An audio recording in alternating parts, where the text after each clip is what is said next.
Doctor Khalilur Rahman একজন competent, educated, experienced, well connected in a world stage. যেই মুহূর্তে উনাকে, উনার মতো একটা ব্যক্তিত্বকে প্রতিরক্ষা মন্ত্রণালয়ের উপদেষ্টা করলেন, ওই মুহূর্তে জেনারেল ওয়াকার দেখলেন তার বানানো একটা পুতুল লেফটেন্যান্ট জেনারেল হাফিজ, যে বউয়ের ছায়ার ফিতা কিটাতে পারে না, তাকে ওয়াকার নিয়ন্ত্রণ করত। আবার বর্তমানে ভারতের নিয়ন্ত্রিত লেফটেন্যান্ট জেনারেল জাহির তাকে অ্যাড করেছে বিএনপি কে খুশি করার জন্য একটা কারণে।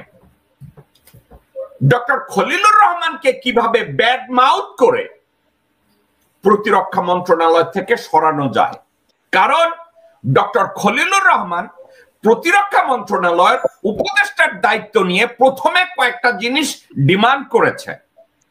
সে ডিমান্ডটা কি?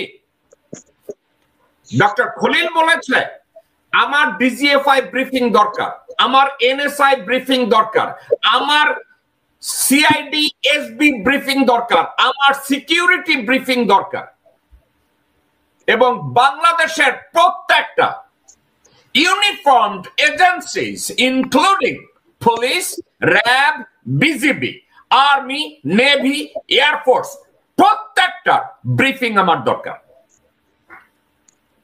ডক্টর খলিলুর রহমান যখন এ ধরনের ডিমান্ড করে বসলেন, যে ডিমান্ড জেনারেল হাফিজ করে নাই, যে ডিমান্ড জেনারেল জাহির করে নাই, যে ডিমান্ড অন্য কেউ করে নাই, খলিল করে বসছে। এবং খলিল কোনো পা চাটা খেরো না, খলিল কোনো অশিক্ষিত গাবুর না, খলিল কোনো ভারতের পা চাটা গোলাম না। জেনারেল ওয়াকার দেখলেন যেই লোক জাতিসংঘের সর্বোচ্চ পজিশনে চাকরি করেছে, যেই লোক আমেরিকার বিখ্যাত কয়েকটা ইউনিভার্সিটিতে লেখাপড়া করেছে, হার্ভার্ড থেকে ডক্টরেট করেছে, এবং যেই লোক জাতিসংঘ মহাসচিবের সাথে ক্লোজ, ডক্টর ইউনুসের সাথে ক্লোজ, ওয়ার্ল্ড ব্যাংকের সাথে ক্লোজ, আইএমএফ এর সাথে close, human rights commission, United Nations এর সাথে ক্লোজ,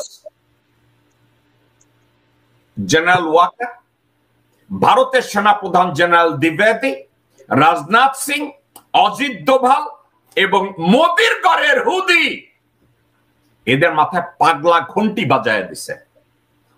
তারা বলছে যে কোনো মূল্যে ডক্টর খলিলকে ডিসক্রেডিট দিতে হবে, তার নামের উপরে কলঙ্ক জড়াতে হবে, বোঝাতে হবে ডক্টর খলিল বাংলাদেশী নাগরিক না, বলতে হবে খলিল ইনকম্পিটেন্ট, বলতে হবে খলিল খারাপ। র কি করেছে?